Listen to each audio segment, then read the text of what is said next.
Visiem skatītājiem, prieks būt atkal kopā ar jums. Turpinām savu ierasto raidījumu ciklu pa beidzamo laiku tematiku. Šodien jau būs 8. sērija, jeb 8. raidījums, kur mēs aplūkojam tieši Latvijas Kristīgā radio skatījumu uz Jāņa atklāsmes grāmatu, pa šiem beigu notikumiem. Un oriģinālā šīs raidījums saucās Beigu laiku zīmes. YouTube kanālā var pastīties, kā tas izskatās oriģinālā, kā tur tiek apspriesti šie jautājumi. Es savukārt izvelku to galveno domu, lai saprastu to viņu skatījumu, to viņu interpretāciju, un kopā ar jums to arī jums to piedāvāt. Nu, lūk, tā kā pagājušais mēs skatījāmies pa 6 zīmogiem, šodien būs 7. zīmogs, kas savukārt iekļauj iekšā tieši šīs 7 bazūnas, un interesanti, ka 7. bazūna atkal ietver sevi 7 dievu dusmības kausus, tā kā interesanti arī struktūra šajam Jāņa atklāsmes grāmatai. Nu, lūk, tā kā sāksim darbu. Tātad pirms 7. zīmoga ir starplaiks ar 2 redzējumiem. Tātad ir arī starp pirms tā 7.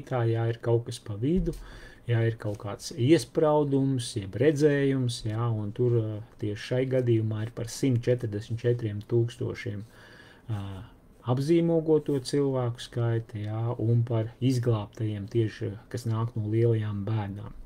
Tātad tās 2 cilvēku grupas, tie ir ebreji, Izraēla tauta, un arī tie cilvēki, kas lielo bēdu laikā būs nākuši pie ticības.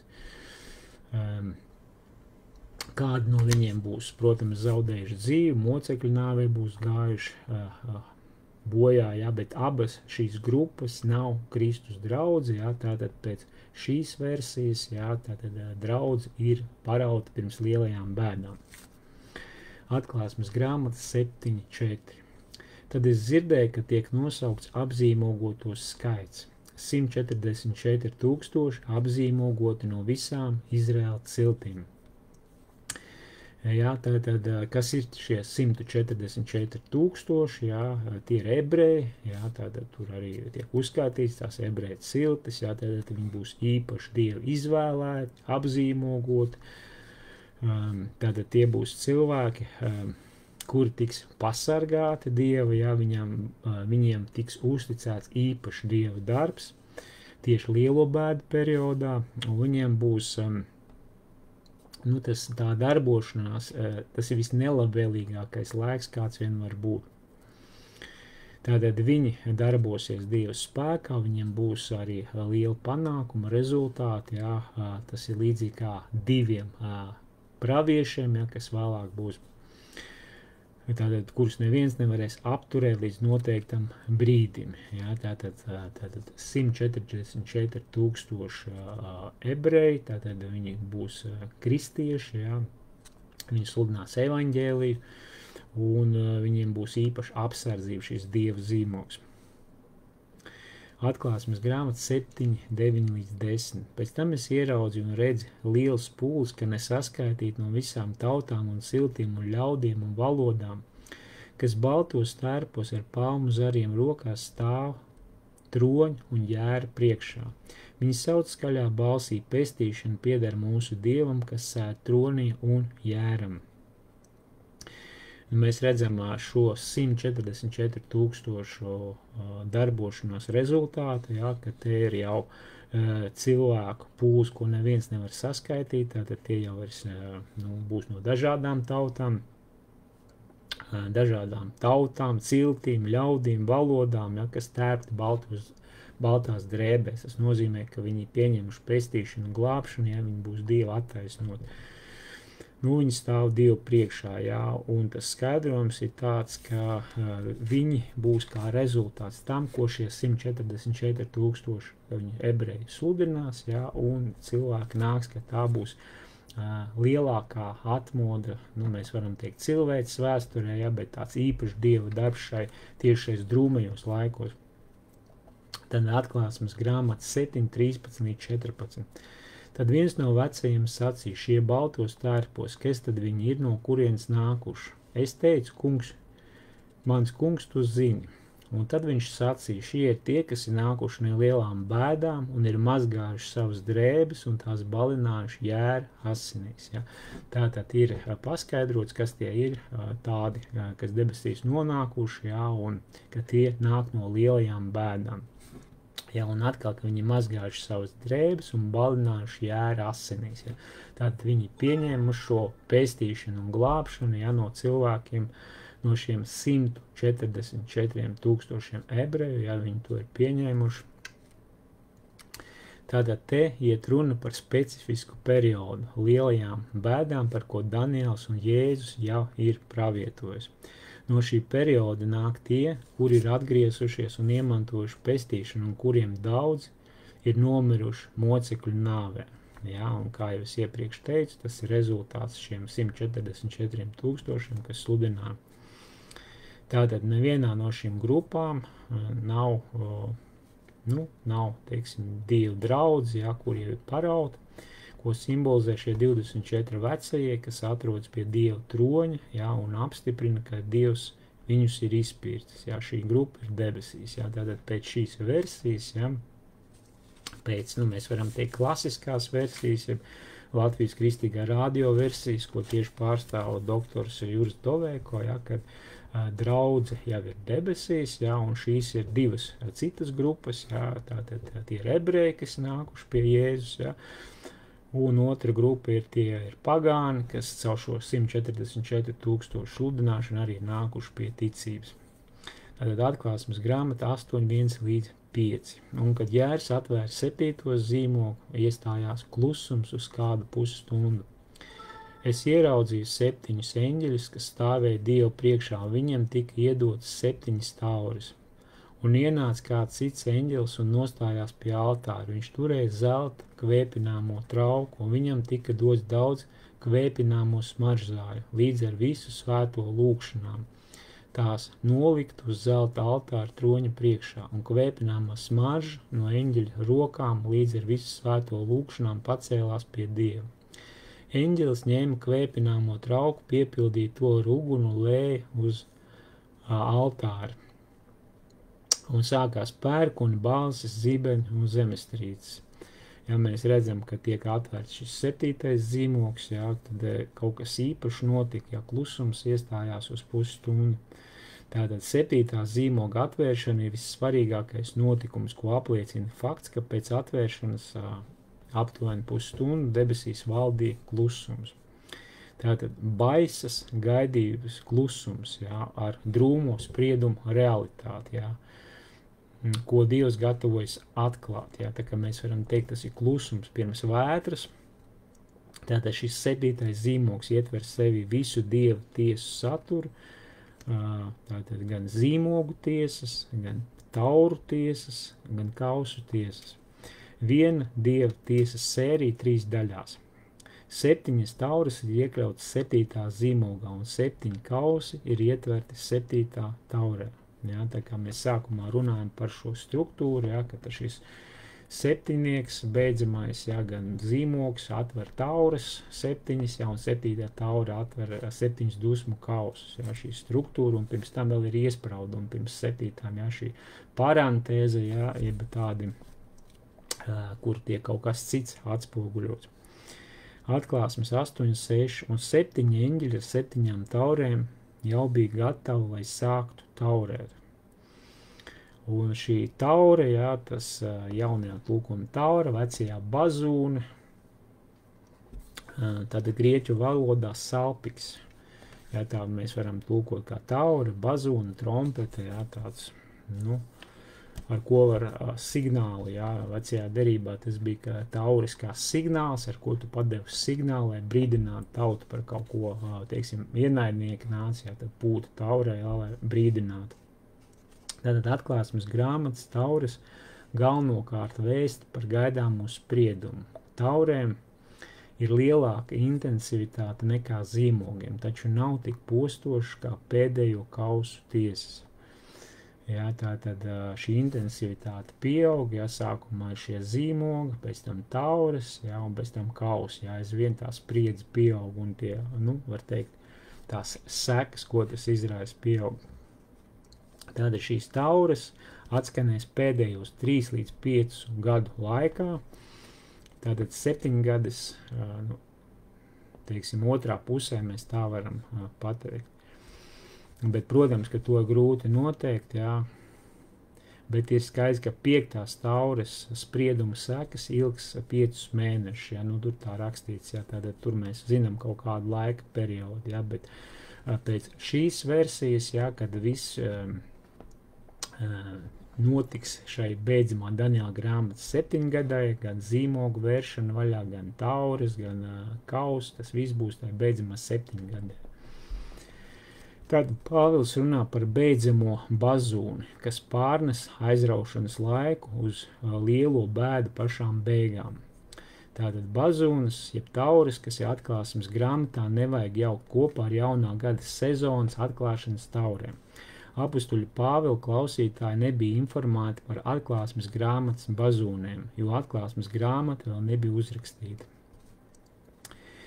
Tātad, nu, te ir tā versija, ko Irvins Baksters pārstāv, ja mēs arī vēlāk mazliet parunāsim par to, ja, ka tiek saistīta paraušana ar bazūni, ja beidzamās bazūnas atskanēšanu, ja, un te Juris Doveiko saka, ka nevajag jaukt šo atklāsmes grāmatas bazūni, jeb tauri ar šo citu tauri, ja, kas ir jaunā gada sezonas atklāšanas tauri.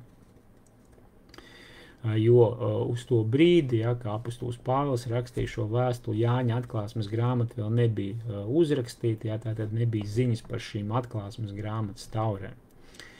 Bet atkal, nu, pretarguments būtu tāds, ka Dievs jau zina nākotni, ja, un viņš zina, ka šī atklāsmes grāmata ir beidzamam laikam, ja, un ka tur būs šīs bazūnas, ja, tātad mēs savukārt, ja mums nav ar to problēmas, mēs varam izprast, kas tās par bazūniem ir daudz skaidrāk nekā varbūt šie pirmkristieši, ja, kaut gan viņi bija ebreji, viņi par bazūniem saprata, ka bazūni ievada kaut kādu periodu jaunu, ja, jauno gadu, ja, kaut kādu jaunu sezonu sākās, ja, un tā arī katra no šīm taurēm ievada kaut kādu jaunu periodu, ja.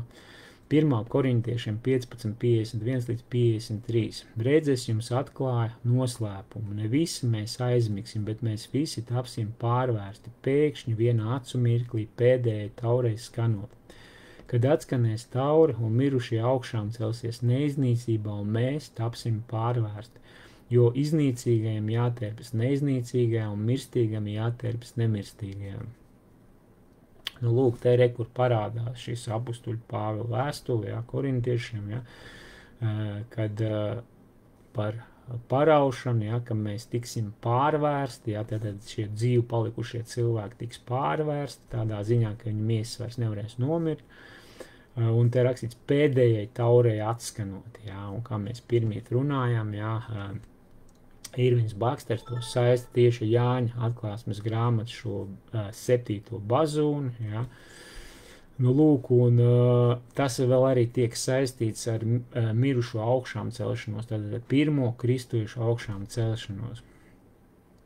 Nu, lūk, tātad šie mirušie kristieši pirmie celsies, pēc tam mēs, teiksim, pārvērst un paraut pretī tam kungam, ja. Tātad šis notikums pēc Latvijas Kristīgā radio būs pirms šīs 7 gadus, pirms lielajām bēdām. Savukārt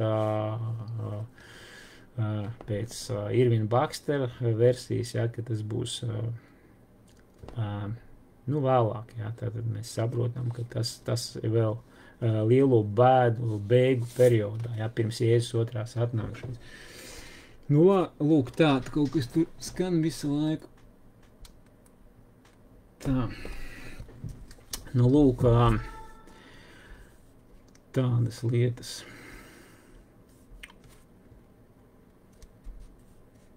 Tātad šīs 7 tauri būs Dievu tiesu sērija, kas atgādina 10 Dieva sodības Ēģiptē. Ja? Tātad līdzīgi, kad Mēs zinām, pirms Izraēla tauta izgāja no Ēģiptes, tur bija 10 dažādas sodības, jeb mocības, ko Dievs sūtīja virsū šīm ēģiptiešiem, ja, no kā bija pasargāti bija tieši izrēlieši. Ja. Tātad šīs 7 dievu tauras skars globāli visus. Svarīgi saprast, ka šīs 7 tauras ir dieva inicēts process, bet ne sātana. Ja. Tātad mums jāsaprot, ka tas nāk no dieva, ja, vismaz pēc šī skaidrojuma, ja, pēc Latvijas Kristīgā radio skaidrojuma, ja, ka šīs tauras, šīs bazūnas, šie zīmogi, tas viss nāk no dieva, ja, tas nav no vēlna, ja, to ir svarīgi saprast. Tātad pati atklāsmes grāmata šīs tauras sadala divās daļās, tātad 4 tauras un 3, ja, tā kā divās daļās. Tātad atklāsmes grāmata 8.13. Tad es ieraudzīju un dzirdēju, ka viens ērglis, lidojot augstu debesīs, sauc skaļā balsī: vai, vai, vai. Zemes iedzīvotājiem, kad atskanēs vēl pēdējo 3 eņģeļu tauru skaņas. Tātad, jā, nu kaut kas ar Instagram pīkst visu laiku, kaut kādas skaņas būs jāslēdz ārā, ja kas YouTube'ā varēs nostīties kanālā Ojārs Puķītis. Tā kā mēs turpinam, tātad intensivitāte nemazinās, bet pieaug. Tiks skartas cilvēku dzīves, ne tikai ekoloģija kā iepriekš. Jā, tātad mēs saprotam,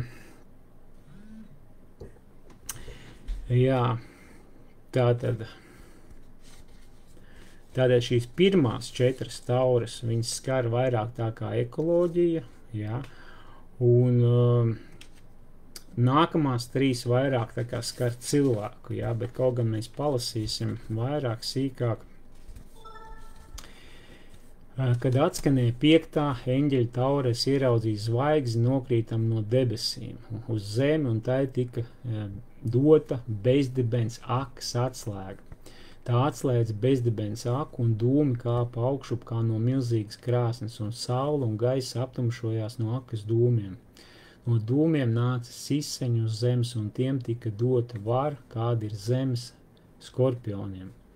Tiem tika teikts, lai tie nenodara nekādu ļaunumu nec zālē uz zemes, nec visam, kas zaļo, nec kokiem, bet vienīgi cilvēkiem, kuriem uz pieres nav dieva zīmoga. Tiem netika dota vara nonāvēt cilvēkus, bet pārbaudīt viņus 5 mēnešus ar mocībām, un mocības bija tādas kā no skorpiona, kad iedzeļ cilvēkam. Tajās dienās cilvēki meklēs nāvi, bet neatradīs. Viņi dedzīgi āks nomirt, bet nāve bēgs no viņiem. Siseņi pēc izskata bija līdzīgi zirgiem, kas sagatavoti karam, un uz galvām tiem bija itin kā vainagi no zelta, un to seja bija kā cilvēku seja. Un viņa mati bija kā sieviešu mati, un viņa zobi kā lauvām, un viņa bruņas kā dzelzs bruņas, un viņu spārnu radītais troksnis bija kā daudzu kaujas ratu dārdoņu zirgiem traucoties uz cīņu. Astes tiem bija kā skorpioniem, un arī dzeloņi viņu astēs bija. Spēks nodarīt cilvēkiem ļaunumu 5 mēnešus. Pār viņiem valda ķēniņš bezdibeņa eņģelis, ebrejiski viņa vārds ir Abadons, grieķiski Apolions, viens bēdz pagāja, redz nāk vēl 2 pēc tam. Nu, lūk, tā kā šī ir 5. taure, jā, kur tiek aprakstīta, jā, kad ir kaut kāds notikums, jā, kad kaut kāda zvaigzne krīt no debesīm, jā, un tie komentātori saka, jā, jeb tie, kas vairāk pētījuši šo, ka ir runa tieši par Luciferu, par kritušo eņģeli, jā, ka viņš tiek apzīmēts ar zvaigzni kritušo, jā, un tad viņš nokrīt uz zemes tiek nomests, jā, un tad viņš atslēdz bezdibens aku, jā, no turienes nāk ārā tieši šie siseņi, jā, un ko mēs tikko lasījām, jā, par šīm mocībām, jā, ka viņi mocīs cilvēks nenogalinās, bet mocīs, jā, un tas turpināsies 5 mēnešus. Tātad te neiet runa par kara tehniku, ja, kaut gan varētu likties, ka tur ir kara tehnikas apraksts, ja, kā arī Irvings Baksters skaidroja, bet ir par laiku, kad dēmoniem tiks dota vara darīt postu. Tātad apzīmogotie ir tie paši 144 000, kuri tiek pasargāti. Līdzīgi kā Ēģiptē Dievs darīs starpības starp savu tautu un ēģiptiešiem. Ja. Tātad, te burtiski tiek skaidrots, ja Juris Doveiko saka, ka runa tieši par dēmoniem, redzamā veidā, ka viņi darbosies, ja, un tas apraksts ir tieši dēmonisks apraksts. Ja. Kaut gan Irvings Baksters pārstāv viedokli, ka te ir aprakstīta kara tehnika.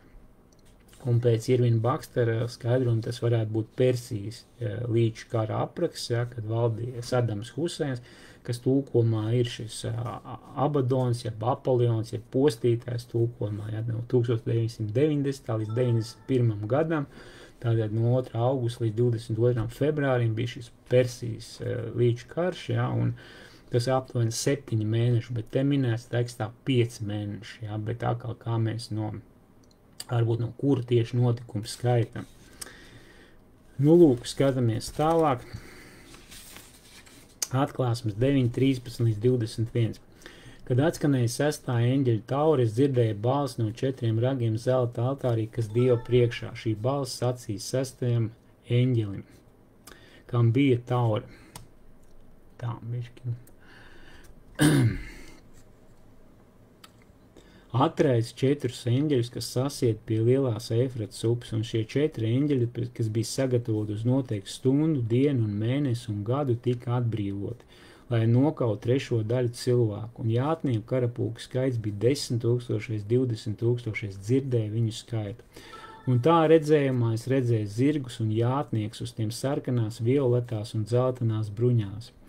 Zirgiem galvas bija kā lauvām, un no to mutēm izgāja uguns, dūmu un sērs. No šīm 3 sērgām, no uguns, dūmiem un sēra, kas izgāja no to mutēm, tika nogalināta 3/3 cilvēku. Jo zirgu spēks bija to mutēs un astēs tiem bija līdzīgs čūskām, kam ir galvas, lai ar tām nodarītu ļaunumu. Un pārējie cilvēki, kas netika nogalināti pēc šīm sērgām, nenožēloja grēkus un neatteicās no tā, ko bija darījuši ar savām rokām. Tie nepārstāja pielūgt dēmonus un zelta, sudrabu un varu un akmens koka alkus, kas nevar nec redzēt, nec dzirdēt, nec staigāt. Viņi neatteicās no savām slepkavībām, burvestībām, netiklībām un zādzībām. Lūk, te ir nākamā, ja, šī 6. taure, ja, kas ir, 3. pasaules kara apraksts, ja, ko mēs esam visvairāk arī apskatījuši, ja. Un tas komentārs tāds ir no Jura Doveiko, ka to ir grūti saprast, ja, ka 3/3 cilvēks iet bojā, ja, un kad šie izdzīvojušie cilvēki nenožēlo grēkus un neatgriežās, ja, pie Dieva, ja, redzot apkārt visu šo notiekam, ja, šīs šausmas, un ka 3/3 aizgāja bojā cilvēks, un tā daļa, kas izdzīvoja, ja, tie nenāca pie Dieva. Lūk, tā kā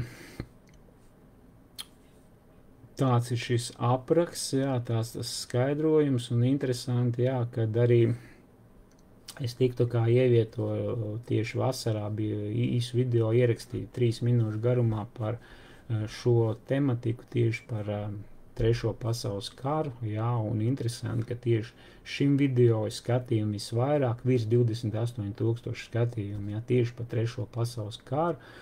Tur ir apmēram 150 komentāri, jā, un, protams, kad visi ir pret, ka tas ir, cilvēki nesaprot, jā, viņi vienkārši to nezin, bet viņi arī, ja viņiem izskaidro, viņi to nepieņem, jā, un tas raksturo šo laikmetu, kurā mēs dzīvojam, jā, ka cilvēki ir pret Dievu, pret ticību, jā, un to mēs kaut ko līdzīgi redzam arī šeit, jā, ka cilvēki pēc 3.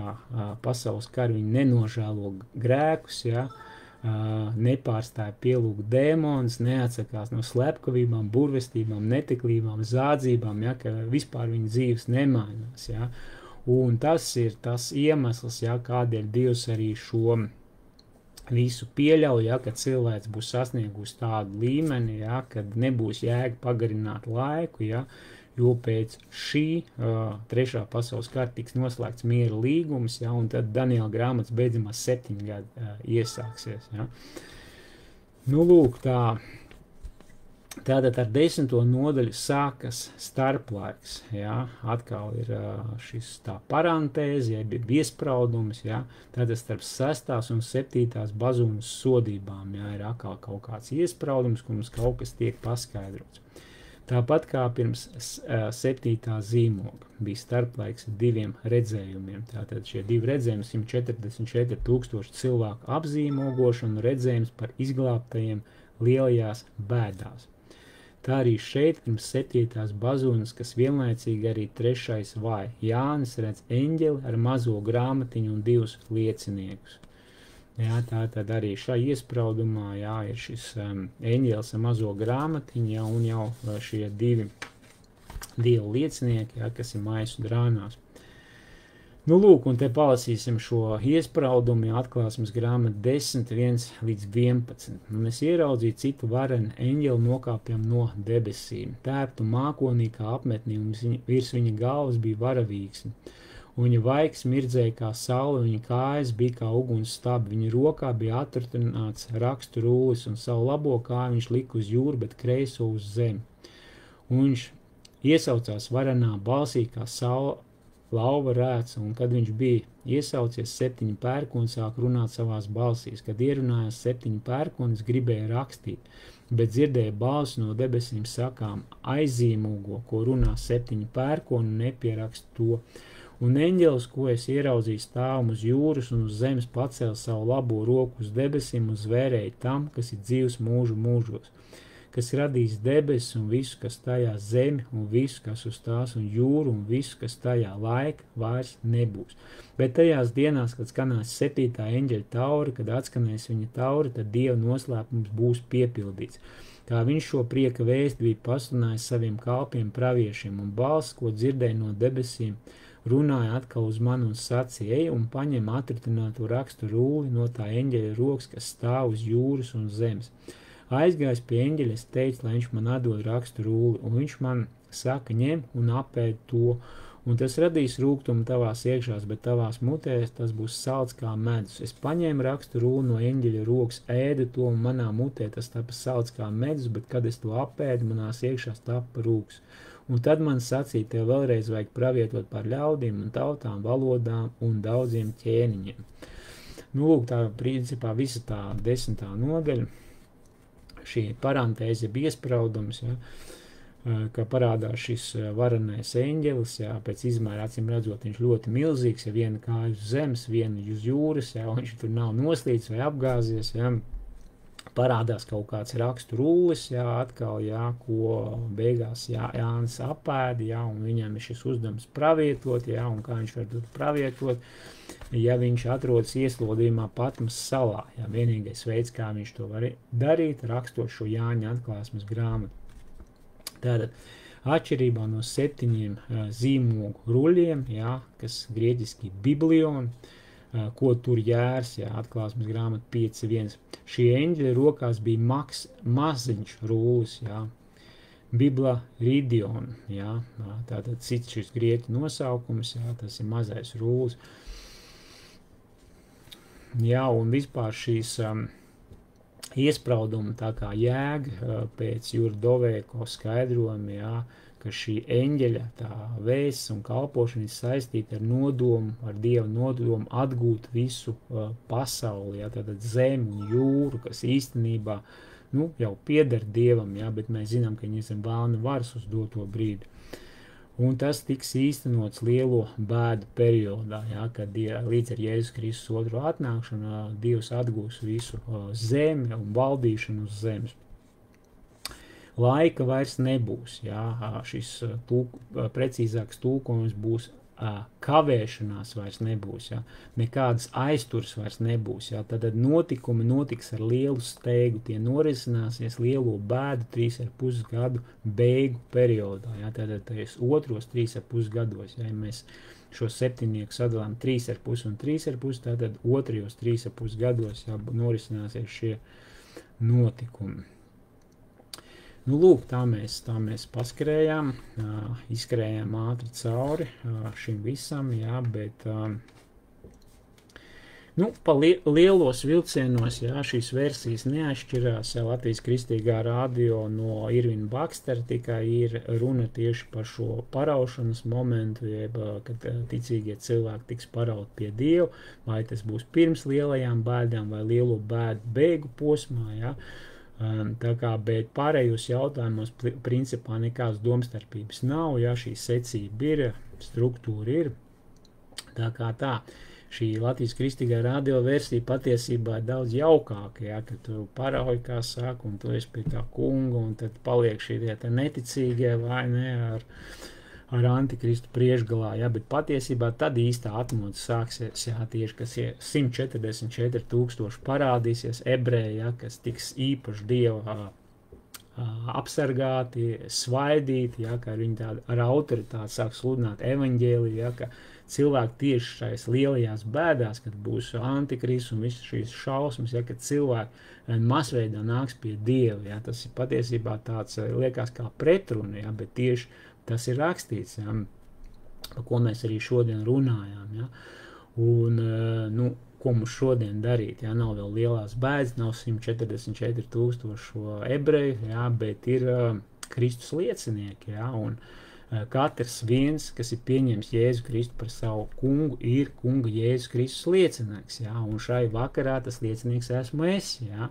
Un es gribu pateikt, ka Dievam ir plāns tavā dzīvē, jā, Dievs negrib, lai tu ej pazušanā, jā, jo daudz domā, ka šī dzīve tas ir viss, jā, bet Bībele konkrēti saka, ka šeit mēs dzīvam īsu brīdi, jā, bet tad ir turpinājums pēc šīs dzīves. Un svarīgi, kur tu to turpini, jā, vai tu turpini tur, kur Dievs ir, vai pretējā vietā, kur Dieva nav, jā, kur ir ciešanas, jā, ko Bībele apzīmē par uguns ezeru, jeb Eli. Ja? Tā kā ir divi šī varianti, ja? Nu, lūk, un tādēļ Dievs sūtīja savu dēlu Jēzu Kristu, ja? Kurš mira pie krusta un samaksāja par ikvienu cilvēku grēku, lai cilvēkiem nevajadzētu iet uz Eli, ja? Bet,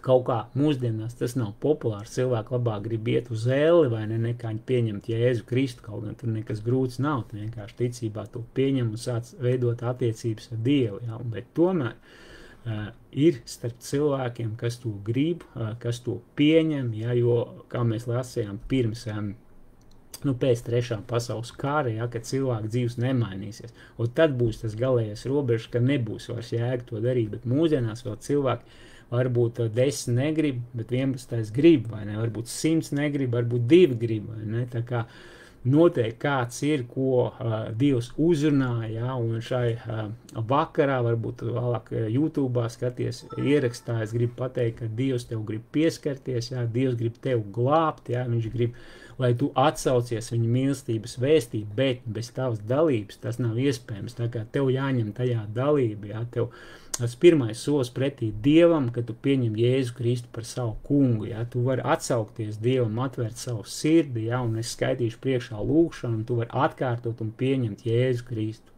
Saki tā, Dievs, es tev pateicos par tavu dēlu Jēzu Kristu. Es lūdzu piedod visus manus grēkus un ienāc manā sirdī. Esi mans kungs un glābējs. Es vēlos mūžību pavadīt kopā ar tevi. Jēzus Kristus vārdā. Amen.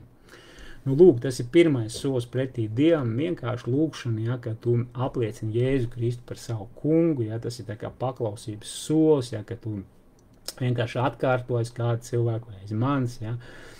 Un tas ir pirmais solis pretī Dievam, ka tu saki Dievam jā vārdu, ja, bet tālāk seko attiecības ar Dievu, ko ir svarīgi katru dienu veidot ar Dievu, vai ne, un kā mēs to darām, tas, ka mēs rezervējam kaut kādu laiku Dievam un veidojam ar viņu attiecības. Varbūt tas sākumā 5 vai 10 minūtes katru dienu, bet svarīgi to darīt regulāri, jā, un tad tu vari tajā laikā pielūgt Dievu, sākt ar lūkšanu, jā, varbūt sākumā tie pāris teikumi, jā, un vienkārši no sirds teikt tos vārdus, kas ir tavā sirdī, ja, jo lūkšana ir saruna ar Dievu, ja, un tālāk vajadzētu dabūt kaut kur Bībeli, vai arī elektroniski lejup lādēt, ja, ir pielikums The Bible, tur dažādi tulkojumi, ja, un katru dienu lasīt īpaši jauno derību, jo sākot ar Jēzu Kristu, mēs dzīvojam jaunajā derībā, un 1 vai 2 nodaļas lasīt. Tā arī ir komunikācija ar Dievu, un lasot jauno derību, Bībeli, tu sapratīsi, kāds ir Dievs, kā viņš veidoja vēsturē attiecības ar cilvēku, un kā modeli tu vari paņemt savām attiecībām ar Dievu. Tā kā svarīgi ir to darīt, lasīt. Lūk, un nākamā daļa ir publiskā daļa, ja, kad svētdienās ticīgie cilvēki sanāk kopā, un tas nav kāds cilvēks to izgudrojis, vai mācītājs, vai pāvests, ja, bet Jēzus Kristus teica, es celšu savu draudzi, un ēles vārtiem to nebūs uzvarēt. Tātad draudzē ir milzīga vara un autoritāte, ja, tā kā ir svarīgi svētdienās apmeklēt dievkalpojumus, es pats apmeklēju kristiešu draudzi Prieka vēsts, tā kā es tev mīļi aicinu rītā 11. būs dievkalpojums Rīgā, Bērzeles ielā 6, ja, tā kā var atbraukt, atnākt, pastīties, pārliecināties, ja, ko Dievs dara, ja, un Dieva valstība iet plašumā, ja, un arī šai vakarā Dieva valstība izplatās plašumā, ja, tā ieņem jaunas teritorijas, ja, kā cilvēks dzirdēja, kā cilvēks atsaucās, ja, un līdz ar to Dieva valstība iet plašumā, ja, Dievs grib izraut tevi no tās bedres, kurā tu esi, ja varbūt tu esi kaut kādās atkarībās, ja varbūt tā ir pornogrāfija, var kaut kas cits, bet Dievs tev no tā visa var atbrīvot un izvilkt ārā, ja tu tikai tam ļausies. Nu, lūk, tas īsumā šodien, jā, pateicu to svarīgāko, ko gribēju. Tā kā paldies visiem par uzmanību, lai Dievs jūs svētī, visu labu līdz citai reizei. Tā.